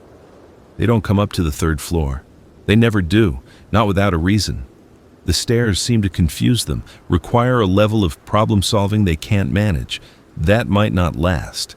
They're learning, adapting. Eventually, they might figure it out. Midnight passes. I wake Kelton for his shift, crawl into the back, wrap myself in the emergency blankets. Sleep comes hard, as it always does, but eventually I drift off. I dream of the locksmith shop. I'm cutting a key for Mrs. Kowalski, the woman from the nail salon. She's smiling, talking about her grandkids. The key snaps in the machine, and when I look up, she's infected, reaching for me with bloody hands. I try to run, but my legs won't move. She gets closer, closer. I wake up gasping, covered in cold sweat. Kelton is still in the driver's seat, silhouetted against the pre-dawn light. He doesn't turn around, doesn't ask if I'm okay. He knows the nightmares. We all have them now. Day 24 begins with gray light and the smell of my own fear. We eat breakfast in silence, oatmeal packets mixed with precious water, warm and bland but filling. Check the weapons, the supplies, the fuel gauge. 800 hours. Time to raid a university. The university campus looks like a war zone. We approach from University Avenue, and the destruction is immediately visible. Burned buildings, overturned cars, bodies scattered across the carefully manicured lawns that once hosted students studying under trees. I went here, Kelton says quietly, 3 semesters before I dropped out to work full-time. And that building there, the brick one, that's where I had intro to engineering. Professor Carruthers, nicest guy you'd ever meet. Wonder what happened to him. I don't answer. What happened to Professor Carruthers is probably the same thing that happened to everyone else. The campus police station is ahead, a squat concrete building trying to look official with its blue trim and police badge logo. The front entrance is barricaded, furniture piled against the doors, visible through the glass. Someone tried to hold out here. I parked the Bearcat 30 feet from a side entrance. We go in fast, look for the armory or weapons locker, grab what we can, get out. 10 minutes maximum. Kelton nods, gripping his crowbar. I take the shotgun this time. 18 shells of close-range stopping power. Better for clearing rooms than the pistols. The side entrance is locked but not barricaded. My lockpicks make quick work of the commercial lock, and we're inside, moving through a hallway that smells like death and disinfectant. Someone tried to clean, tried to maintain order even as the world collapsed. The station layout is simple. Front desk and lobby, offices to the left, locker room, and holding cells to the right. The armory would be in the back, secured, probably locked with something more substantial than my picks can handle. We clear the offices first. 3 infected inside, all wearing police uniforms. They turn toward us, and I fire the shotgun 3 times, the boom echoing through the building. 3 down, 15 shells left. The locker room is clear, but has been thoroughly ransacked. Lockers hang open, empty. Someone got here first, took all the easily accessible equipment. The armory is in the back, just as expected. Heavy steel door, electronic lock that's dead from the power outage, but also a manual override. A simple key lock that I can work with. While I pick the lock, Kelton watches our backs, crowbar ready. Movement, he says. Hallway. How many? Can't tell. At least 2. The lock clicks open. I push the armory door, and it swings into a small room lined with weapons racks, rifles, shotguns, pistols, all secured with cable locks, boxes of ammunition on shelves. Body armor. A small arsenal. Jackpot, I breathe. We work fast, loading ammunition into our packs. 9mm for the pistols, 12 gauge for the shotgun, and, miracle of miracles, we find a rifle that takes 123 rounds, something I can actually use. We take 4 boxes of each caliber, as much as we can carry without being weighed down. Body armor too, 2 Kevlar vests, properly rated, far better than the tactical vests we've been using. A ballistic helmet for Kelton, knee and elbow pads, professional gear. Thaddeus? Kelton says urgently. They're coming. I grab 1 more box of shotgun shells, and we're moving, back through the hallway. 5 infected block our path to the exit. I raise the shotgun, fire twice. 2 down, 13 shells left. Kelton swings his crowbar, connects with another infected's head. I shoot again. Down to 12 shells, but we're through, running for the side entrance. The Bearcat is where we left it, engine running, door open. We throw ourselves inside, and I'm behind the wheel, slamming into gear, pulling away from the police station as infected emerge from the building behind us. "How much ammo did we get?" I ask, navigating toward the dormitories. Kelton is sorting through the packs. 200 rounds of 9mm, 100 rounds of 203 for the rifle, 75 shotgun shells, plus what we already had. We're actually armed now. Armed. The word carries weight. We're not helpless anymore. We can defend ourselves, fight if necessary. The math of survival just changed in our favor. The dormitories loom ahead, 3 brick buildings arranged in a U-shape around a central courtyard. I park in the courtyard, maximizing our ability to watch all 3 buildings at once. "Pick a dorm," I tell Kelton. We clear floor by floor, hit the vending machines and mini fridges, grab everything edible. We choose the nearest building, Hartman Hall, according to the sign. The front entrance is propped open with a cinder block, an invitation to danger. Inside, the lobby looks like students left in a hurry. Backpacks on the floor, a TV still on but showing only static, pizza boxes and empty energy drink cans scattered everywhere. The building is 5 floors. We start with the first floor, moving room to room. Most doors are open or easily kicked in. The scene is repeated in each room, evidence of hasty departure, some rooms empty, others still containing the personal effects of students who never came back. We find food everywhere. Mini fridges contain spoiled milk and rotten produce, but also canned sodas, energy drinks, sealed packages of lunch meat that's somehow still vacuum sealed and might be safe. We take it all, filling our packs. Vending machines in the common areas are our real prize. I use the bolt cutters on the locks, and we load up on chips, candy, cookies, every high-calorie snack food that college students live on. It's not nutritious, but it's calories. And calories mean survival. By the 3rd floor, we've filled both packs and have started using trash bags as additional carry. The hall is incredible, enough food for weeks if we ration it properly. That's when we hear it. Above us, on the 4th or 5th floor. Footsteps. Human footsteps, not the shambling gait of infected. Kelton and I freeze, listening. The footsteps move quickly, purposefully. "Someone's up there. Someone alive." "Hello," I call out. "Anyone there? We're friendly." The footsteps stop. Silence. Then a voice, female, frightened. "Who are you?" "Survivors. Just scavenging for supplies. We're not here to hurt anyone." "Prove it. Leave your weapons and come up with your hands visible." I look at Kelton. He shakes his head. Walking into a trap is suicide. But leaving might mean abandoning potential allies, information, resources. "We can't do that," I call back. "But we'll holster our weapons, keep our hands visible, come up slowly. Fair?" Long pause. Then, "Okay. But if you try anything, I've got a rifle pointed at the stairs. I will shoot." We holster our pistols, make sure they're visible but not drawn. Start climbing to the 4th floor, hands out, moving slowly.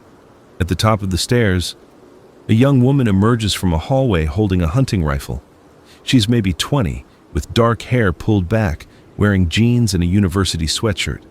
She looks exhausted, terrified, and determined. "That's far enough," she says, keeping the rifle trained on us. "My name is Thaddeus," I say. "This is Kelton. We've been surviving in a SWAT vehicle, came here looking for food and water. That's it. We're not looters, not raiders, just people trying to survive." She studies us, the rifle never wavering. Then, slowly, she lowers it. "I'm Cambry. I've been hiding here since it started. Alone." Cambry, an unusual name fitting the requirements. She looks like she's been through hell, thin with dark circles under her eyes, hands shaking slightly even as she lowers the weapon. "How long have you been here?" Kelton asks. 3 weeks. I was a junior, lived in this dorm. When the outbreak happened, I barricaded myself in my room. Everyone else ran or turned. I've been living off the vending machines and whatever I could scavenge from other rooms. 3 weeks alone. The isolation must have been crushing. Why didn't you try to leave? I ask. Leave to where? The city is full of those things. I can see them from my window wandering the streets. I figured I was safer here, waiting for rescue. She laughs bitterly. Still waiting. Rescue isn't coming, I say gently. The government collapsed. There's no help, no safe zones, no rescue. It's just us now. The words hit her hard. I can see the hope dying in her eyes, replaced by something harder. Acceptance. Then what do we do? She asks. We're leaving the city, Kelton says. Heading west, trying to reach the countryside. You can come with us if you want. We've got an armored vehicle, supplies, weapons. Better odds than staying here alone. She considers this, looking between us. Can I trust you? Probably not, I say honestly. We're strangers. You don't know us. But we haven't hurt you, haven't threatened you. We're offering you a chance. Take it or don't. Cambry lowers the rifle completely, safe the weapon. I'll come. Give me 10 minutes to pack my stuff. She disappears into a room down the hall. Kelton looks at me, eyebrows raised. 3 of us now, and the food and water situation gets tighter. I know. But she has a rifle and knows how to use it. That's worth the cost. Cambry emerges 8 minutes later with a hiking backpack, the rifle slung over her shoulder, and a determined expression. I'm ready? We head back down to the Bearcat, our 3-person group now carrying enough supplies to feed us for 3 weeks if we're careful. I'm doing the math constantly, more mouths to feed, but also more hands, more skills, better odds in a fight. The environmental science building is our last stop. I navigate the Bearcat across campus, avoiding the worst of the debris and infected. The building is modern, all glass and steel, with solar panels on the roof and LEED-certified plaques on the walls. The water purification lab is on the 2nd floor. I remember installing the security system, biometric scanners, heavy locks, expensive equipment inside. Getting in won't be easy. We park and approach the building. The front entrance is locked but not barricaded. Through the glass, I can see the lobby is clear, no infected visible, no signs of recent activity. My lockpicks work on the front door, and we're inside, moving cautiously. The building has that eerie emptiness of a place abandoned mid-activity. Papers scattered on desks, computers left on screensavers, a coffee mug still sitting on a table. The stairwell to the 2nd floor is clear. We climb in silence, weapons ready. The water purification lab is at the end of a hallway, marked with official-looking signs about authorized access only. The door is indeed biometric, a fingerprint scanner that's dead from the power outage. But there's also a manual override, a backup key lock for emergencies. I work on it while Kelton and Cambry watch the hallway. The lock is complex, 5 pins instead of the usual 4. But I've handled worse. 3 minutes of careful work, and it clicks open. The lab reveals itself. Benches covered in scientific equipment, beakers and tubes and filters, a massive purification system against one wall, and bottles. Cases of purified water in sealed containers ready for testing or distribution or whatever academic purpose they served. We hit the mother lode. How much can we carry? Cambry asks. All of it, I say. We'll make multiple trips if we have to. This water is survival. We load up, carrying cases down to the Bearcat, making 3 trips total. By the end, we have 50 gallons of purified water, enough for months if we ration it properly. Plus, we find water purification tablets, chemical treatment supplies, and a portable purification system that might work without electricity. The sun is setting by the time we finish. We've been at the university for 8 hours. Far longer than planned, but the haul is incredible. Food, water, ammunition, and an extra person who might help us survive. As we drive back to the parking garage, Cambry sits in the back with Kelton, looking out the gun ports at the ruined city. I thought help would come, she says quietly. I thought the military would fix this, or the CDC, or someone. I kept waiting and waiting. We all waited, I tell her. Now we stop waiting and start moving. Tomorrow we're leaving the city for good. We head west, find somewhere rural, somewhere we can defend, somewhere to rebuild. Do you think there is anywhere like that? She asks. There has to be, I say. Because if there isn't, then we're fighting for nothing. And I refuse to accept that. Back in the parking garage, we inventory the day's haul. The numbers are staggering. Food added approximately 40,000 calories from the dormitory raid. Water added 50 gallons of purified water. Ammunition added 375 rounds across multiple calibers. Personnel added Cambry with rifle skills and survival experience. Our timeline just expanded from 9 days to potentially 3 months, assuming we can continue scavenging along the way. We celebrate with a full MRE each, hot food heated properly, eaten without strict rationing. It feels like luxury, like hope. 3 survivors in an armored vehicle planning impossible escapes, believing we might actually make it. Day 24 ends with Cambry asking if she can take first watch. She says she hasn't felt safe enough to sleep properly in 3 weeks, but surrounded by people with weapons and an armored vehicle, she might actually rest. We agree. Kelton and I settle into the back, using the tactical vests as pillows, emergency blankets as covers. Before sleep takes me, I update my journal. Day 24, University raid successful. Added 3rd survivor. Cambry, 20, junior, rifle skills. Supplies now sufficient for long-term survival attempt. Tomorrow, we leave the city. Tomorrow, we try for real freedom. I dream of open highways and empty countryside, of safety that might actually exist. For the first time in weeks, the nightmares stay away. Day 25. Dawn breaks cold and clear, the kind of perfect autumn morning that used to mean football games and pumpkin spice everything. Now, it just means we can see the infected clearly as they wander the streets below. We're packed and ready by 0700 hours. Every available space in the Bearcat is filled with supplies, water jugs secured with bungee cords, food stashed in every compartment, ammunition distributed between the 3 of us for quick access. The fuel tank is still at quarter. The 3 gallons in the gas can our only reserve. Last chance to change our minds, I say, hands on the steering wheel. Once we leave this garage, we're committed. No turning back. There's nothing to go back to, Cambry says from the passenger seat. She's claimed that position, and neither Kelton nor I argued. Having someone with rifle skills watching forward makes tactical sense.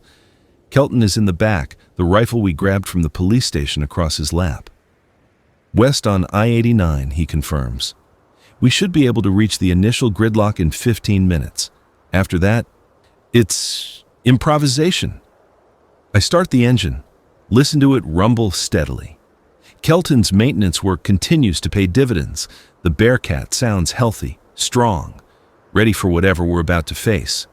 We roll down the parking garage ramps for the last time. The 3rd floor corner that's been my home for 3 weeks disappears in the rearview mirror. I feel a pang of loss. Ridiculous as it is, that corner represented safety, the known quantity. Now we're heading into uncertainty. The city streets are more crowded with infected than I've ever seen. They cluster in groups now, exhibiting some kind of pack behavior. I count 30 visible from the Bearcat's windows, and those are just the ones on this block. They're organizing, Cambry observes. Look at how they move together. That's not random. She's right. The infected are hunting in coordinated groups, surrounding obstacles, working together in ways that seem impossible for mindless corpses. Evolution, adaptation, or something worse, I don't know. I just know we need to get out of this city before they evolve further.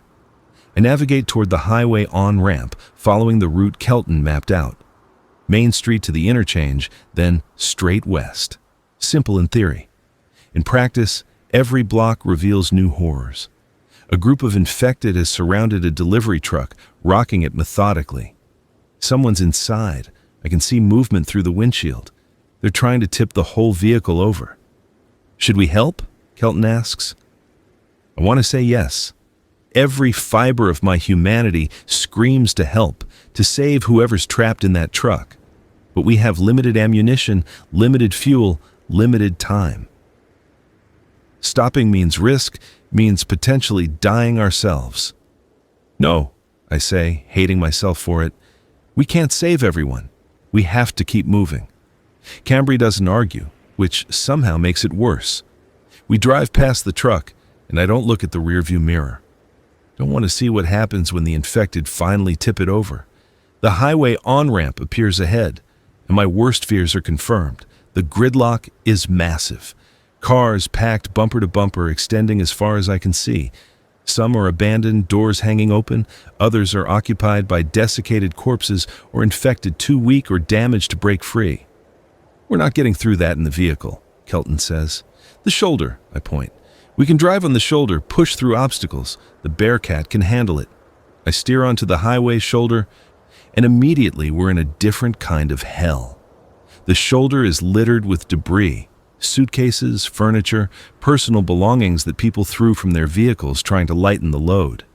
The Bearcat's heavy tires crush through all of it, reducing someone's entire life to roadside trash. We make slow progress, maybe 5 miles per hour. Infected notice us and start converging. I press the accelerator, but there's only so fast we can go without risking damage to the vehicle. A mile onto the highway, we encounter our first major obstacle.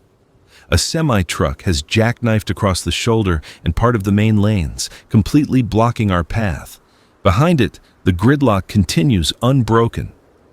Dead end, Cambry says. No. Look. Kelton points to the right, where the highway shoulder drops off into a grass embankment. We can go off-road, circle around the blockage through that field. The embankment is steep, maybe 30 degrees. The Bearcat is heavy, well-balanced, but rolling it would be fatal. Still, staying on the highway means turning back, and I'm not ready to give up yet. Everyone hold on, I warn, then steer right, taking us off the highway. The Bearcat tilts alarmingly as we descend the embankment. Gravity pulls at us, threatening to tip the vehicle. I keep the wheels straight, let momentum carry us down. We hit the field at the bottom with a jarring impact that rattles my teeth. But we're down. And ahead, the field is relatively clear, overgrown grass, some scattered trees, no major obstacles. I accelerate, the Bearcat's all-terrain capabilities finally showing their worth. We're off-roading through what used to be farmland, paralleling the highway from 100 yards away. The infected on the highway notice us, start moving toward us, but they're slow, too far away to be a threat. We're making better time now, 15 miles per hour through open terrain. How's the fuel? Cambry asks. I check the gauge. Down to 1/8 of a tank, maybe 20 miles left. We've only gone 5 miles from the city. We're not going to make it very far. She's stating facts, not complaining, but it still stings. We escaped the city, we've got supplies and weapons, but we're about to be stranded in the middle of nowhere with no transportation. There, Kelton points ahead. Farm buildings, barn, house, silo. We can hole up there, figure out our next move. The farm appears through the morning haze. A classic rural setup with a white farmhouse, red barn, grain silos, and several outbuildings. From this distance, it looks abandoned but intact. No visible infected, no signs of recent activity. I steer toward it, crossing a fallow field that crunches under our tires. The Bearcat climbs a small rise, and the farm comes into full view. The property is surrounded by a wooden fence that's seen better days, but it's still standing. Defensible, maybe. We approach slowly, watching for movement. Nothing. The farm is silent, except for wind rustling through overgrown crops in a distant field. I park the Bearcat in the barn shadow. Kill the engine. The sudden silence is oppressive after hours of diesel rumble. We sit for a moment, listening, watching. I don't like this, Cambry says. It's too quiet. Quiet might be good, Kelton counters. Quiet might mean no infected. Or it might mean they're waiting. Hiding. She's paranoid. But paranoia keeps you alive. We exit the Bearcat carefully, weapons ready. I take the shotgun, Cambry has her hunting rifle, Kelton carries the police station rifle with a full magazine. The barn is first. Kelton and I approach while Cambry covers us from the Bearcat.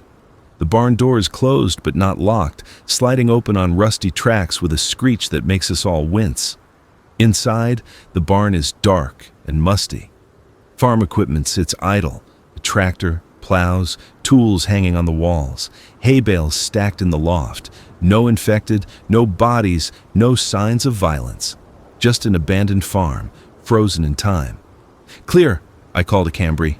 We move to the farmhouse next. The front door's locked. A good sign, suggesting whoever lived here had time to secure their home. I pick the lock, muscle memory making it quick work. The interior is pristine. Actually pristine like the residents just stepped out. Dishes in the sink, a newspaper on the kitchen table dated 3 weeks ago, mail stacked neatly on a counter. It's eerie, this normalcy in the midst of apocalypse. Upstairs, Kelton says, gesturing to a stairway. We clear the second floor room by room. 3 bedrooms, 1 bathroom. Family photos on the walls. An older couple, maybe in their 60s, smiling at weddings and graduations and holidays. No sign of them now. The master bedroom has a gun safe in the closet. I examine it, electronic lock, dead from no power, but also a manual key override. Of course there is. Every lock has a weakness. Can you open it? Cambry asks. Give me 10 minutes. She and Kelton keep watch while I work. This lock is more sophisticated than most residential safes, but I've cracked hundreds of these over my career. People lock themselves out, lose combinations, need access to their own property. This is what I do. The lock clicks on my 9th minute. Inside the safe, a pump-action shotgun, 2 hunting rifles, a revolver, and, blessed miracle, ammunition. Boxes of it, organized by caliber, hundreds of rounds. We just tripled our ammunition supply, I announce. The farmhouse basement yields more treasures, canned food, jars of preserves, cases of bottled water. The owners were preppers, or at least prepared. There's enough supplies here to last 3 people months. We spend the afternoon fortifying. Kelton uses lumber from the barn to reinforce the farmhouse doors and windows. Cambry sets up observation posts with clear sight lines. I inventory everything we've found, making lists, planning rationing schedules. By nightfall, we've transformed the farm into a defensible position. The Bearcat sits in the barn, hidden from aerial view. The farmhouse is secured, windows covered, entrances reinforced. We've got food, water, weapons, and shelter. For the first time since the outbreak, I feel something like safety. We eat dinner together in the farmhouse kitchen, canned stew heated on a camping stove we found in the basement, with fresh water and even some preserved fruit for dessert. It's the best meal I've had in a month. We should stay here, Cambry says. Why keep running? We've got everything we need. For how long? Kelton asks. The supplies will run out eventually, and winter's coming. This farmhouse isn't winterized without power. So we scavenge from other farms. There's got to be a dozen properties within walking distance. We could build a real community here, a sustainable one. I consider her words. The idea is tempting. Stop running, build something permanent, try to create normalcy. But something feels wrong. The farm is too perfect, too pristine. Where are the owners? Why did they leave? Or if they didn't leave, where are the bodies? We'll stay for a few days, I decide. Rest, regroup, scout the area. But we keep the Bearcat fueled and ready. If this place goes south, we need an exit strategy. Cambry doesn't argue, but I can see the disappointment in her eyes. She wants roots, stability, safety. So do I. But survival might mean staying mobile, and I won't let hope blind us to danger. That night, we establish a watch rotation, 2 hours each, cycling through the night. I take the first watch, sitting in the farmhouse living room with a view of both the driveway and the barn. The countryside at night is different from the city, darker with no ambient light from street lamps or buildings. The stars are incredible, a blanket of light that I'd forgotten existed.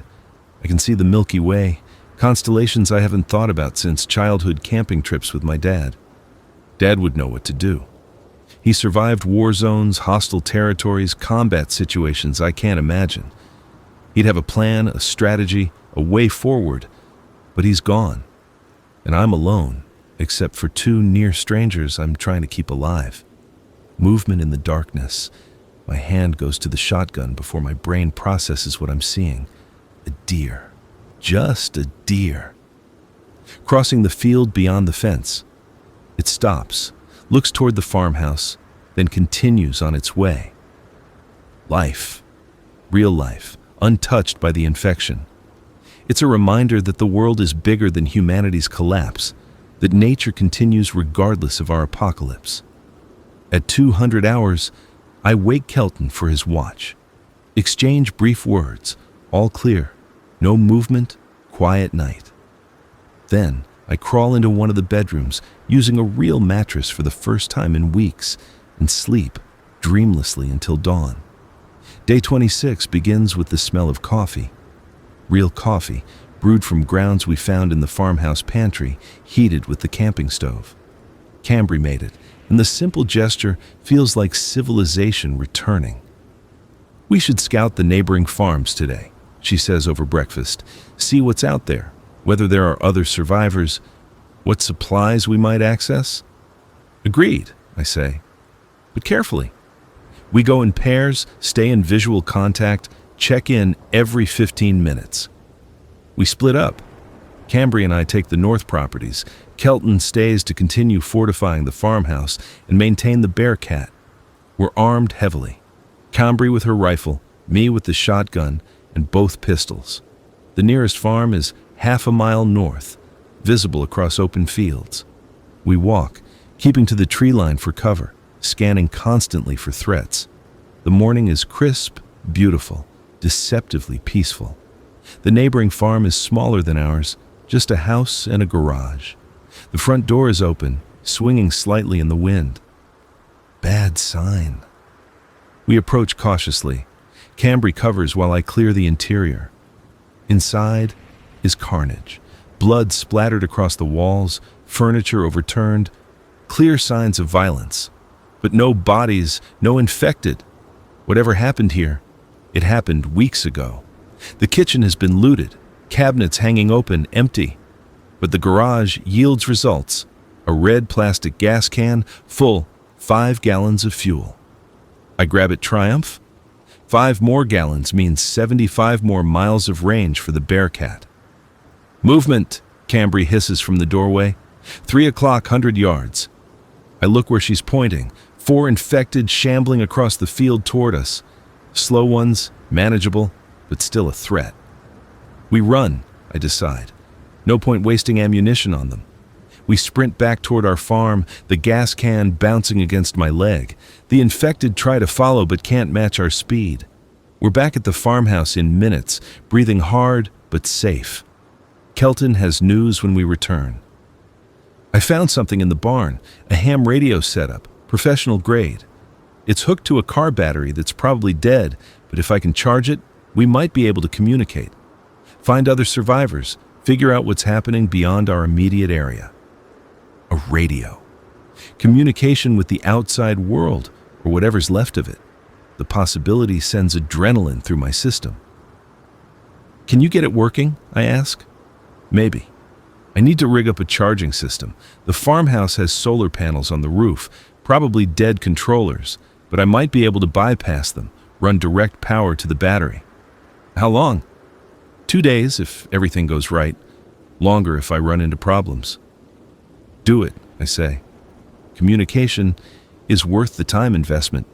Cambry dumps her scavenging finds, canned goods from another farm, batteries, first aid supplies.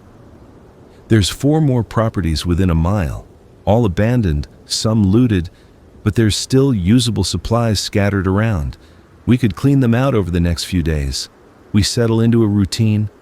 Days 26 through 30 blur together, scavenging neighboring farms, fortifying our position, maintaining the Bearcat, working on the radio. It's almost domestic, almost normal. We find more survivors on day 28, or rather, they find us. I'm working in the barn when I hear the Bearcat's horn, our alarm signal. I grab the shotgun, run outside. Cambry is in the farmhouse observation post, pointing toward the dirt road that leads to the main highway. 3 people approaching on foot, 2 men, 1 woman, all carrying packs. They look exhausted, desperate, but also alert. Survivors who've been through hell and learned from it. They stop 50 yards from the property line, hands visible, clearly trying not to appear threatening. One of them, a tall man with a graying beard, calls out, "Hello, the farm? We're peaceful, just passing through. Wondering if you could spare some water." I approach with Cambry covering me from the house, Kelton watching from the barn. "Who are you?" I call back. "Thurlow," the bearded man says. "This is Mercer and Adelphia. We've been walking for 2 weeks, came from the city, looking for somewhere safe, somewhere to rebuild." Thurlow, Mercer, Adelphia, good names, uncommon, fitting the requirements. They look genuine, dirty, tired, but not aggressive. Still, I've learned caution. "You can have water," I say, "but you approach one at a time, slowly, and my people stay armed. Understood?" "Understood." "Thank you." Thurlow approaches first, hands up, moving carefully. I meet him at the fence, hand over a bottle of water through the slats. He drinks gratefully, then passes it to his companions. "You're welcome to rest here for the night," I offer. "We've got a barn with some space, but we'll need to search your packs, make sure you're not carrying anything dangerous." "Fair," Thurlow agrees. "We'd do the same in your position." We let them in, search their belongings, and finding only supplies and personal items, nothing threatening. They're genuine survivors, not raiders or threats, and their information is valuable. Over dinner, we share our supplies, a gesture of goodwill. They tell us about their journey from the city. They confirm what we suspected. The outbreak spread nationwide, maybe worldwide. Communication infrastructure collapsed. Government is gone, military scattered or destroyed. Humanity is fractured into isolated pockets of survivors. "The cities are death traps now," Mercer says. He's younger, maybe 30s, with sharp eyes that miss nothing. The infected own them. Anyone still alive there is hiding, starving, doomed. Rural areas are better, more space, fewer infected, but coordination is impossible. Everyone's on their own. "Have you seen any organized resistance?" Kelton asks. "Military holdouts, government safe zones, anything?" Adelphia shakes her head. She's quiet, speaks rarely, but when she does, people listen. "Nothing. We heard radio broadcasts for the first week, military declaring martial law, ordering people to shelter in place, then silence. Whatever command structure existed collapsed completely. This confirms our worst fears and validates our decisions. Leaving the city was right. Finding rural shelter was right. We're on our own, and that's not changing." "Where are you headed?" I ask them. "North," Thurlow says. "Canada, maybe. We heard rumors of communities in the wilderness, people organizing, rebuilding. Might be bullshit, but it's something to aim for." "Canada is 1,000 miles from here," Cambry points out. "We got time, nowhere else to be." They leave the next morning, restocked with supplies and water, armed with information we've shared about the route north. I watch them walk away, 3 more survivors trying to find their place in a broken world. "Should we have invited them to stay?" Cambry asks. "No," I say. 3 is sustainable. 6 is a crowd. We're not ready to build a community yet. Maybe never will be. The radio comes to life on day 30. Kelton whoops in triumph as static crackles from the speakers, proof that the system works. He adjusts frequencies, scanning through channels. Most are silent. A few carry automated emergency broadcasts, looping the same warnings and instructions from weeks ago. But then, on a frequency in the upper bands, we hear it. A human voice. Repeating, "This is Sanctuary calling. We're a survivor community in the Blue Ridge Mountains, coordinates 38.5 north, 79.8 west. We have shelter, food, water purification, medical supplies. All survivors welcome. Repeat, this is Sanctuary." The message loops. We listen 3 times, hardly breathing. A community. Organized, supplied, offering shelter. It might be a trap, might be lies, but it's also hope. I pull out the map, trace coordinates. Blue Ridge Mountains, I do quick math. 400 miles southwest. 400 miles, Kelton repeats. We've got maybe 60 miles of fuel left, even with the gas we scavenged. So we scavenge more. Siphon from abandoned vehicles, raid gas stations, whatever it takes. 400 miles is doable. If it's real, Cambry says. If it's not a trap. If it's not real, we keep looking, but we have to try. This farm is good for short term, but winter's coming. We need something permanent, something with more people, more resources. This might be it. We spend the next 3 days preparing, scavenging every drop of fuel we can find from the neighboring properties, loading the Bearcat with everything useful, deciding what to take, what to leave behind. On the evening of day 33, we're packed and ready. The Bearcat is loaded to capacity. Food, water, weapons, medical supplies, tools, fuel cans strapped to the exterior. We've siphoned gas from a dozen abandoned vehicles, collected 40 gallons total. Combined with the Bearcat's tank, we have maybe 200 miles of range. Not enough to reach Sanctuary directly, but enough to get us farther from the dead cities, deeper into rural territory where survival is possible. We leave the farmhouse at dawn on day 34. I take one last look at the property that sheltered us for 9 days. It's probably the closest thing to safety we'll find, but safety without purpose is just slow dying. The Bearcat rolls down the dirt road, onto cracked pavement, heading southwest, toward mountains we can't see yet, toward a community that might not exist, toward hope that might be false. But we're moving forward, still alive, still fighting. The highway stretches ahead, empty and broken. Infected shamble in the distance, but they're scattered, avoidable. The countryside is different from the city. More space, more options, more chances to survive. "How far today?" Cambry asks from her passenger seat position. 50 miles if we can manage it, I say.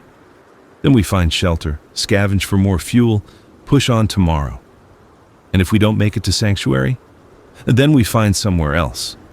We keep looking until we find people, community, civilization. Or we build it ourselves. Kelton leans forward from the back. "You really think we can rebuild? That humanity has a future after this?" I think about the question as I navigate around an abandoned minivan. Think about the survivors we've met, the supplies we've found, the fact that we're still breathing after 5 weeks of apocalypse. "Yeah," I say finally. "I think we can rebuild. We're survivors, all of us. We've made it this far against impossible odds, and if there's one thing I've learned from all this, it's that humans are persistent bastards. We don't give up easy." The road curves ahead, leading into tree-covered hills. The morning sun breaks through the clouds, illuminating the autumn colors, reds and oranges and golds that have nothing to do with fire or destruction. Beautiful. The world is still beautiful, even in its dying. We drive on, 3 survivors in a stolen SWAT vehicle, chasing hope across broken highways. The fuel gauge drops steadily, the miles accumulate, and somewhere ahead, maybe 400 miles, maybe 4,000, there's a future worth fighting for. Day 34. Still alive, still moving forward, always forward, never back. The story continues, but for now, this is enough. This is survival. This is hope.